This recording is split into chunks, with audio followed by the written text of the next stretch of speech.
Brian, you set the objective, having had the setback of finishing in the bottom six. You laid the challenge out. So far, the players have responded to that.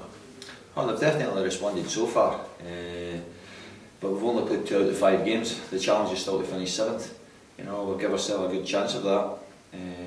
But 3 massive games still to come for us. I just wonder if there's any element of having more points than Ross County. No. The challenge, like I said before, is to finish 7th. It's just the way the league structure is here that it looks stupid when you look at it.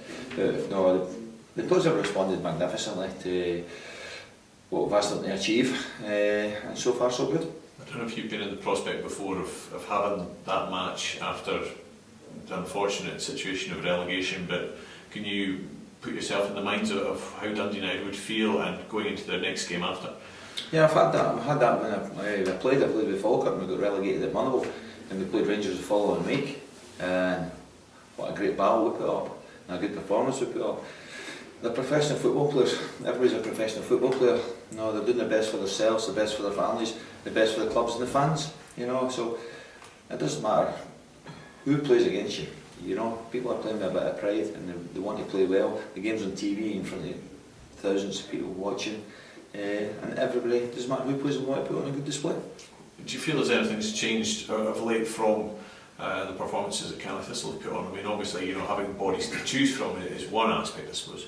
Well, I think that is the aspect. The aspect is, you know, we've now got a squad where it's strong. The spine of the squad's back. The bench is strong. But it shouldn't surprise us how we finish the season, you know, because these lads train like this every day. You know, it's whether it's beginning of the season, middle of the season, end of the season. Commitment and effort these lads show in every training session and every game should never be questioned. It never will be questioned by us. Given you seem to be set to finish maybe 7th or 8th, around that area, how far or how close are you now to maybe bringing 1 or 2 guys in or resolving the contract situation that's going on? Well, there's 3 or 4 lads at the club right now who are in the middle of negotiation with the chairman and the board, and I don't think they're too far away, including these negotiations.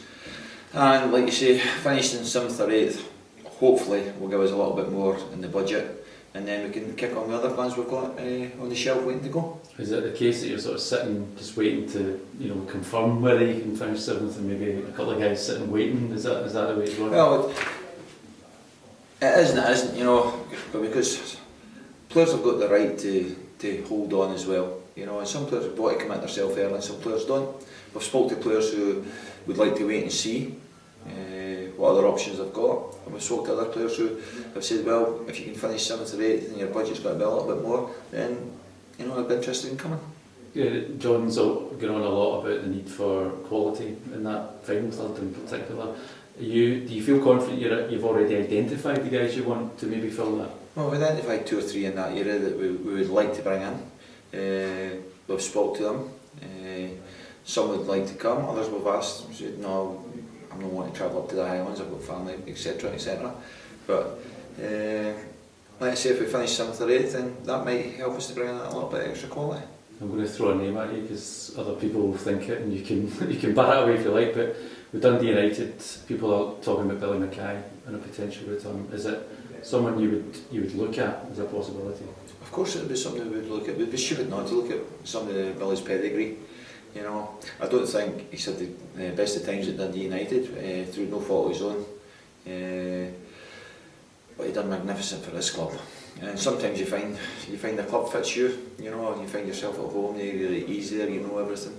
And as much as we'd love to have Billy back here, I don't know if Billy would like to come back here. You know, sometimes it's the easy option to go back, but it's not always the right option. Is he? I mean, it's difficult because you don't know where you're going to finish, but is he a player that realistically fans could expect you could go for, whether he wants to come or not? Yeah, I think it's realistic that we could make an inquiry, and I'm sure everybody at the club, the management, the players, the board, the fans, would all love to see Billy Mackay back here in some capacity, whether as a signed player or whether as a loan player. I obviously wasn't here when Billy was here, but what I hear about him and how he performed for the club, you know, when good players become available, then you know you've got to be interested in them.